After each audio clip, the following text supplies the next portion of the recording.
Hello, I am teacher nkwangshuyi. Today, I am going to introduce the topic of how to add a knowledge-based function to Deepseek R1. In the previous video, I talked about how to build a reliable AI assistant, this fast, stable, full-powered Deepseek R1, adding online search, adding artifacts, and so on. At that time, the solution introduced to you was based on Cherry Studio.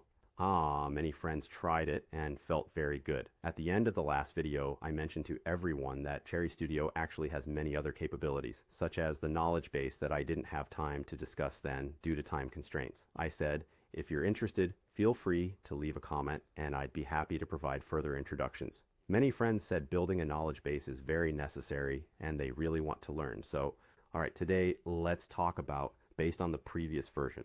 If you haven't watched the previous video, feel free to review it first. Let's build the foundation first, and after that, we'll perfect the knowledge base.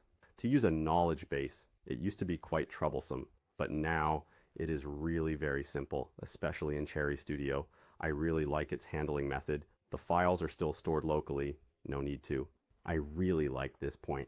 An example of a knowledge base I showed you. This is a collection of articles from my personal public account.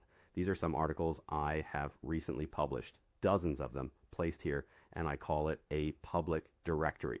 Then we use these files, all markdown files, as our knowledge base. Before official use, you need to do one thing, which is to register a service. This is called Silicon Flow, and you see it also includes the Deepseek R1 model.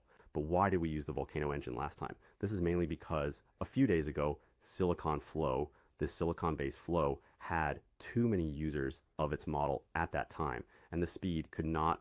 Therefore, the one from ByteDance, known as Volcano, has relatively stronger concurrency capabilities, so that's the one I recommend to everyone.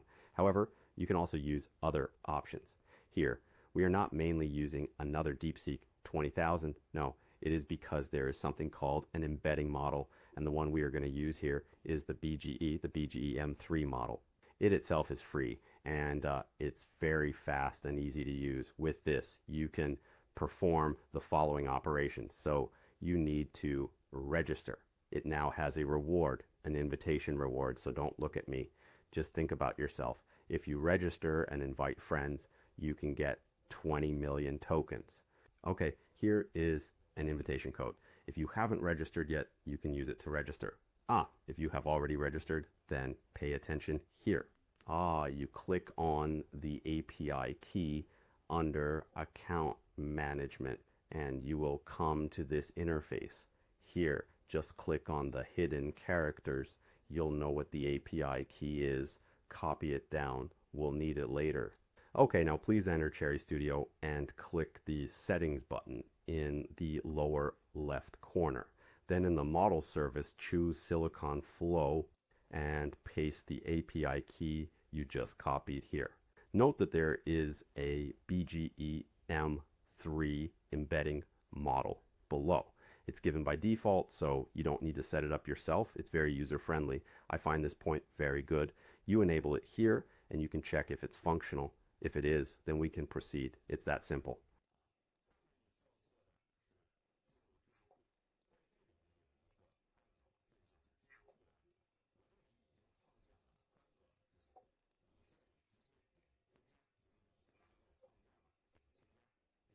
Afterwards, it will prompt you to enter a name, then use an embedding model. Fill in any name based on your specific situation. Click on the embedding model and BGE M3 under silicon-based flow will appear, then click to confirm. This completes the setup. Next, you can see here, I named it Public Account 1 because I already had one before. Public Account 1, here you will see you can drag and drop files. You can see what types of files are supported. TXT, Markdown, HTML, PDF, Word documents, PPT, Excel files, EPUB, and other formats. I think the support is very comprehensive. Just drag it in. Like earlier, I had a directory with several files underneath, so I didn't use the single or multiple file drag method. Instead, I chose to add the directory. Now let's add. When you add, it will prompt you to choose which folder. We enter the previously mentioned public. You see they are all markdown files below. We click confirm here, and you see it starts working. What does this work for? The mentioned embedding model starts to intervene and processes all the files below because it needs to turn it into a large model capable of searching and processing information. This actually uses something called vectorization, but we don't need to worry about those details. In short, you've set up a directory and there are various files below and it starts working. Just then you will see there's a directory which corresponds to this public. Okay, here's a file called. Now you have completed the setup. It's that simple. You now have a knowledge base, and next time it will be even simpler. As we mentioned, the embedded part and silicon-based flow, you only need to set it up once. In the future, if you want to add a new knowledge base, just click add here, drag and drop files, or specify a folder, and it's okay.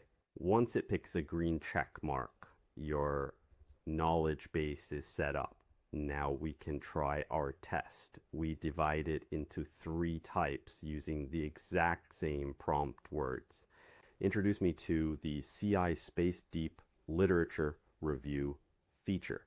This corresponds to a recent article on my public account, which I wrote about the newly released Deep Review function, discussing whether it's good or not. Which 3 types are we testing? The first type, we use the original model Deepseek R1 to answer. At this point, we do not connect to the internet or link the knowledge base. Let's see.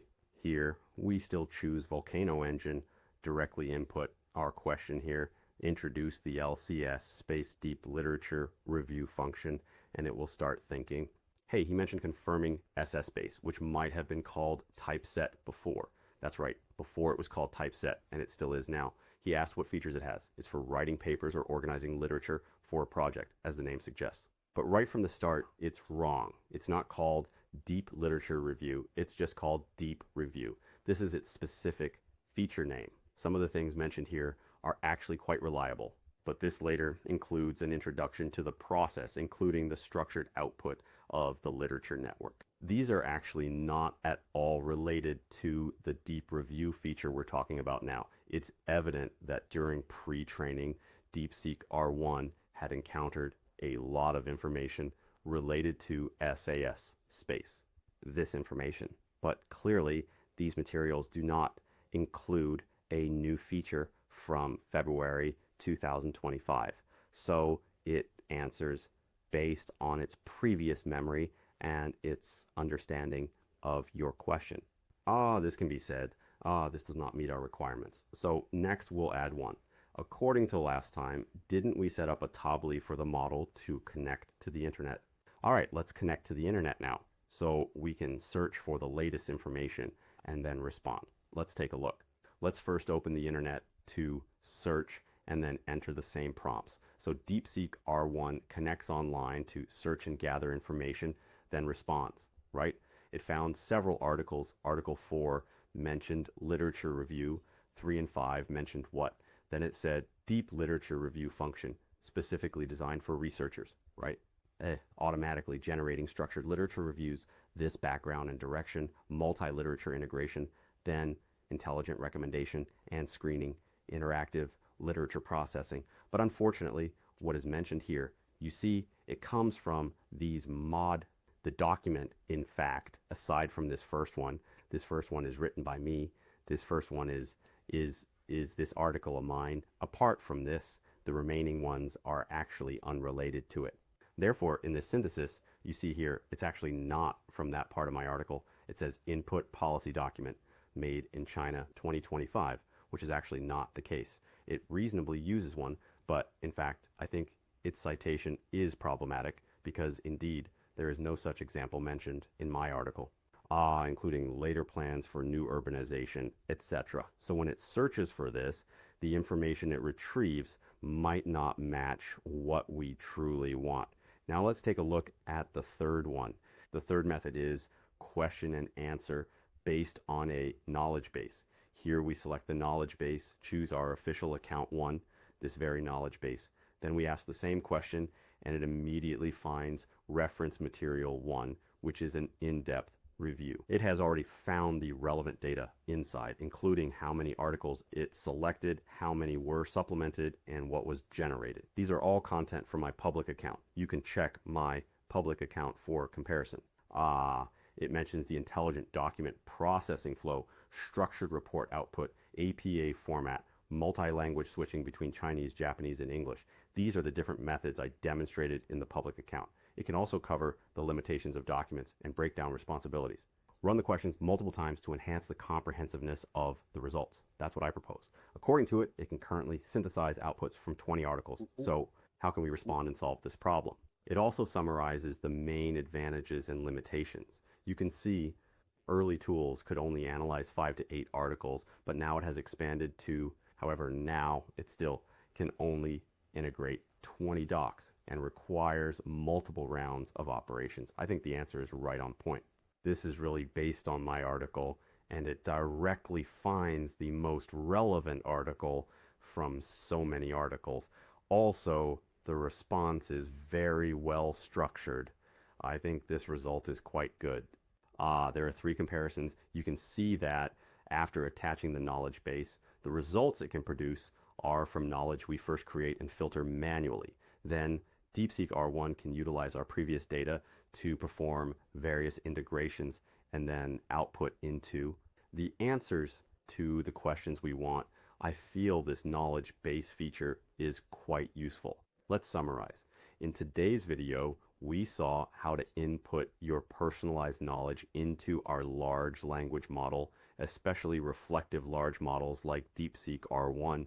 It is an effective supplement compared to previous external searches. Because many things are not in your own knowledge base, searching will be very useful. However, for true vertical domains or your own private domain knowledge, use our current knowledge base function. It will become an effective supplement. Along with external search, it will give wings to your model's capabilities, making it a great AI assistant for you. You can ask it questions, and you can also let it help you summarize your previous, summarizing all kinds of scattered records into the final result you want, I think is very useful. Okay, before you leave, don't forget to follow my public account, Knowledge Planet Little Newspaper Boy, all called Yushu Jillian. Like, follow, comment, and share. I am teacher Kwangshuyi. See you next time.